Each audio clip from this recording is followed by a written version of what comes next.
জীবনের এই চলমান রাস্তায় অনেক মানুষ আমাদের জীবনে আসবে, আবার অনেকে চলেও যাবে। এজন্য জীবন থেকে কেউ যদি কখনো চলে যায় বা কেউ যদি আপনার হাতটা ছাইড়া দেয়, তাহলে তার জন্য মন খারাপ করা যাবে না। ভাবে নিতে হবে যে সবাই আর জীবন পাশে থাকার কথা ঠিকই বলে, কিন্তু সবাই তার দেওয়ার কথা আসলে রাখতে পারে না। আর এজন্যই সবাই শেষ অবধি পাশে থাকতে পারে না। ধরেন আপনি হচ্ছেন জীবন নামক একটা বাসের ড্রাইভার। এখন আপনার এই চলার পথে অনেক যাত্রী উঠবো, আবার অনেকে নাইমেও যাবে। আর তাদের নাইমা যাওয়াতে মন খারাপ করে জীবনটাকে থামায় রাখা যাবে না। ভাবতে হবে যে যারা নাইমা গেছে তাদের সাথে আমাদের এই অবধি একসাথে যাত্রা ছিল। ঠিক এরকম আমাদের লাইফেও অনেক মানুষ আসবে যাবে, অনেক মানুষের সাথে পরিচয় হবে, ঘনিষ্ঠ সম্পর্ক হবে। আবার একটা সময় এই ঘনিষ্ঠ সম্পর্ক শেষ হয়ে যাবে। এক সময় যে মানুষটাকে আমরা চিন্তামো না, সেই মানুষটাই একসময় সব থেকে কাছের মানুষ হবে।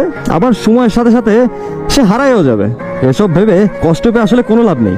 জীবনকে জীবনের নিয়মেই চালাতে হবে, তা আবার সুন্দরভাবে চালাতে হবে। আপনার আর যে মানুষগুলোর গন্তব্য একই, ঠিক সেই মানুষগুলাই আপনার সাথে শেষ অবধি থাকবে। বাকিরা কোনো না কোনো স্টপে ঠিকই নেমে যাবে।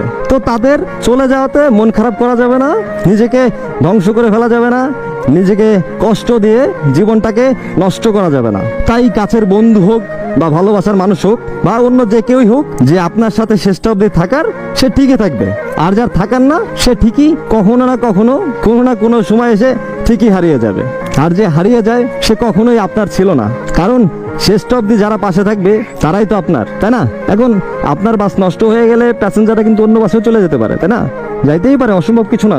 এখন যাত্রীর নাইমা যাওয়াতে যদি বলেন যে না আমি বাস থামাই দিব, আমি আর যাবো না, তাহলে